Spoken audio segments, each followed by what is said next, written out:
কলিযুগের মহামন্ত্র হরে কৃষ্ণ কৃষ্ণ কৃষ্ণ হরে হরে, হরে রাম রাম রাম হরে হরে।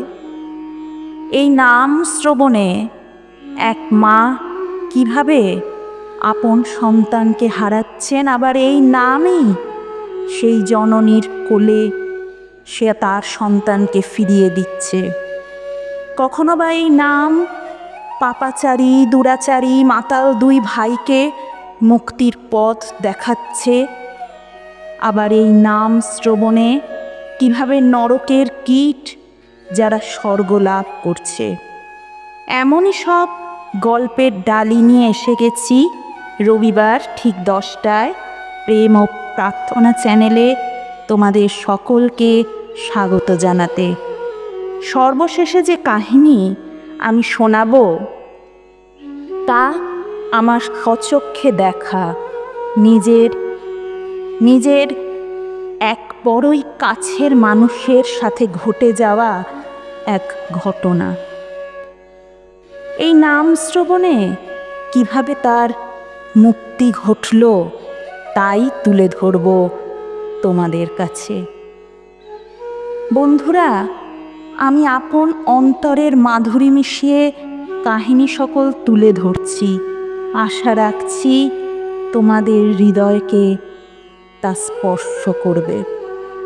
যদি ভালো লাগে অনুরোধ রইল আমার চ্যানেলটিকে লাইক, শেয়ার আর সাবস্ক্রাইব করে দেওয়ার জন্য। এবার শুরু করি তবে। মহাপ্রভু শ্রী চৈতন্যদেব ছিলেন অন্তরঙ্গে কৃষ্ণ ভাব তন্ময় ও বহিরঙ্গে রাধা ভাবাবিষ্ট, একই অঙ্গে যুগল বিগ্রহ স্বরূপ তিনি। রাধারানীর বিরহ কাতরতাকে উপলব্ধি করতে এমনভাবে মর্তে অবতার রূপে আসেন তিনি। আসেন কৃষ্ণ নামে প্রেম ভালোবাসায় সকলকে একই সূত্রে বাঁধতে। ধনী দরিদ্র উচ্চ নীচ জাতপাতের ঊর্ধ্বে গিয়ে মানবতার জয়গান করেন তিনি। নগর কীর্তনের মধ্য দিয়ে সকলকে বিভোর করে তোলেন তিনি। চুম্বক যেমন লোহাকে আকৃষ্ট করে, তার হরিনাম সমগ্র জীবকুলকে আকর্ষণ করে। এমনই একদিন তিনি নগর কীর্তনে বার হয়েছিলেন। তার পার্শ্বদবৃন্দ সহ সকলে তার ওই নাম গানে বিভোর হয়ে হরিনাম সংকীর্তনে যোগ দেন। হরে কৃষ্ণ কৃষ্ণ কৃষ্ণ হরে হরে, হরে রাম রাম রাম হরে হরে। সেই সময় এক গৃহস্বামীর গৃহের সম্মুখ হতে মহাপ্রভু আপন কীর্তনের দল নিয়ে যেতে দেখে গৃহস্বামী গৃহে থাকতে না পেরে ওনাদের অনুসরণ করেন।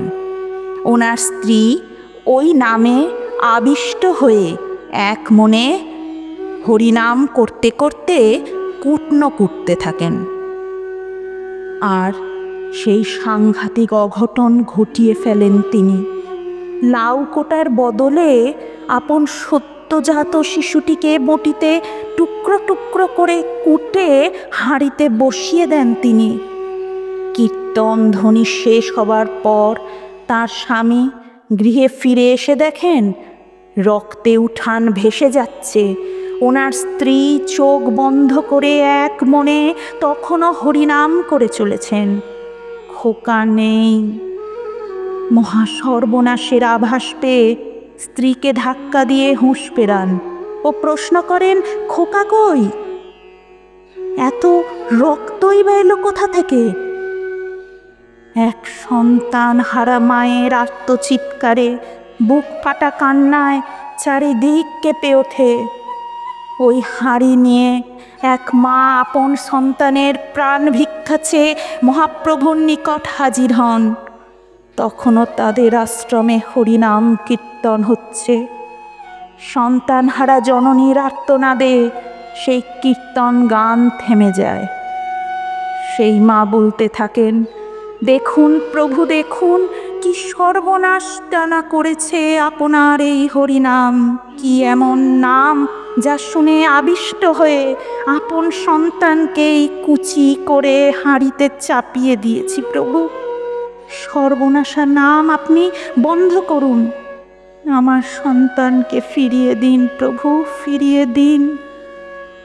এই মতো অবস্থায় শ্রী চৈতন্য মহাপ্রভু তাকে মা সম্বোধন করে বলেন, যে নাম শুনে তুমি তোমার সন্তানকে হত্যা করেছ, সেই নামই তোমার সন্তানকে তোমার কোলে ফিরিয়ে দেবে মা। তুমি শান্ত হও, তাকে স্মরণ করো। এই বলে আপন কণ্ঠ হতে তুলসীমালা হাঁড়িটিতে পরিয়ে দেন তিনি। সবাই মিলে বাহু তুলে নাম গান করতে থাকেন। নবদ্বীপের সমগ্র আকাশ বাতাস চারিদিক মুখরিত হতে থাকে এই হরিনামের জোয়ারে। সে এক অপূর্ব লীলা ক্ষেত্র, এক অভিভূত দৃশ্য।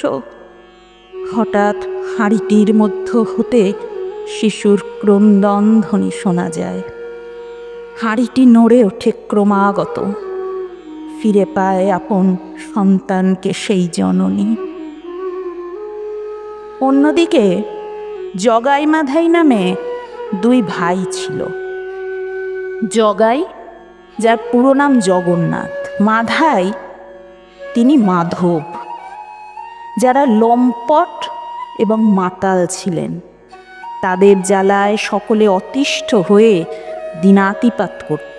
তাদের অত্যাচারে ব্যতিব্যস্ত সকলে। তারা হরিনাম মোটেও পছন্দ করতেন না। এমনই এক সময় নিত্যানন্দ প্রভু সদল বলে হরিনাম কীর্তন করতে করতে চলেছেন। জগাই মাধাই ছাড়া হরিনাম মোটেও পছন্দ করেন না তারা। তাদের পথ আটকে দাঁড়ায়। নিত্যানন্দ ঠাকুর তাদের হরিনাম করতে বলেন, হরিনাম করো, সেই নাম সমস্ত পাপ ক্ষয় হবে তোমাদের। একবার হরি বলো। কিন্তু তারা রাস্তায় পড়ে থাকা কলসির কানা তাকে ছুঁড়ে মারে। কপাল ফেটে রক্ত ঝরতে থাকে।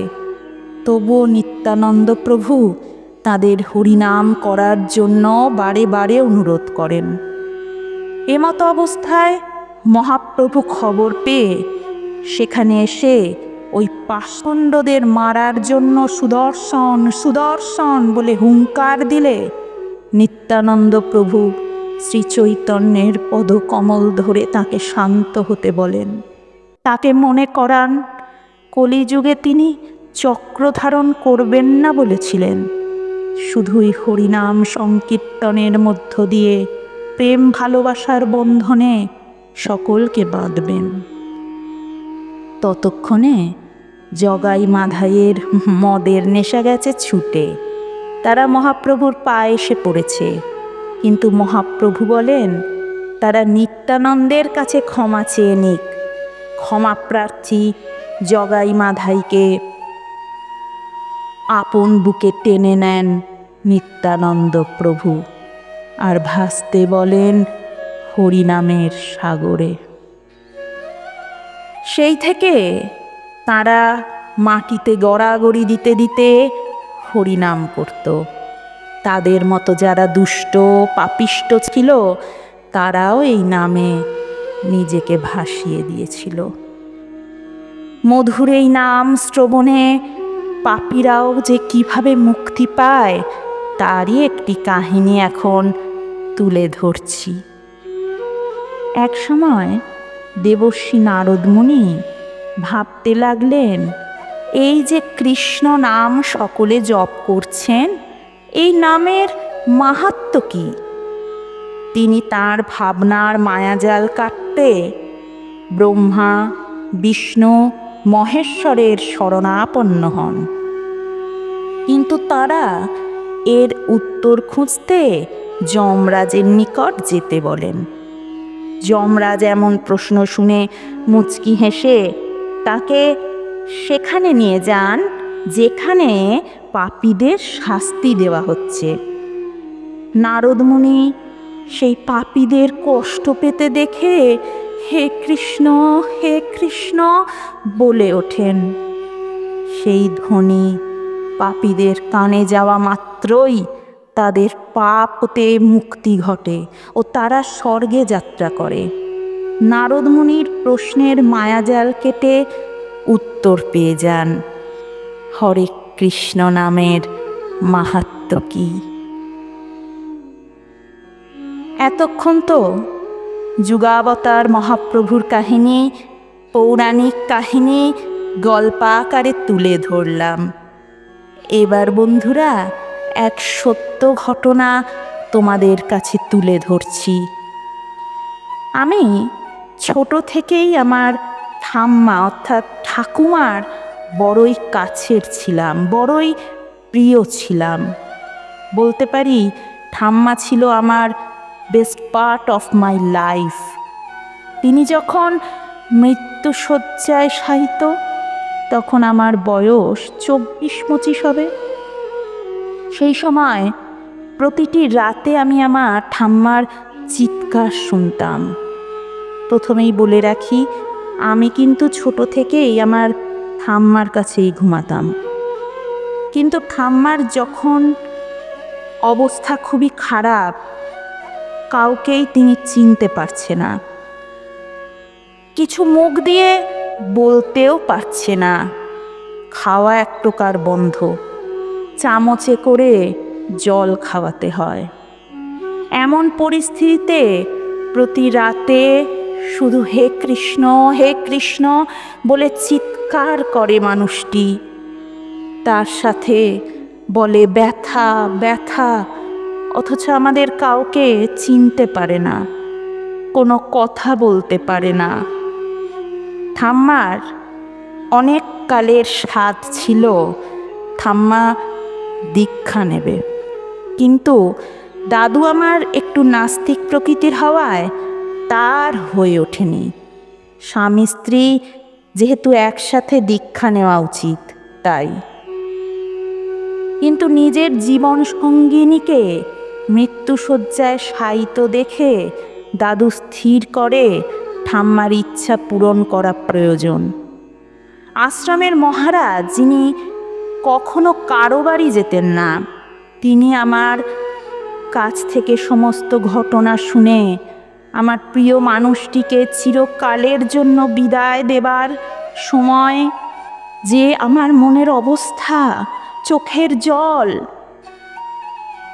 সেই সব কিছু উপলব্ধি করে এক প্রকার বাধ্য হন আমাদের বাড়িতে আসতে। কৃষ্ণ মন্ত্রে তিনি আমার ঠাম্মা ও দাদুকে দীক্ষা দেন।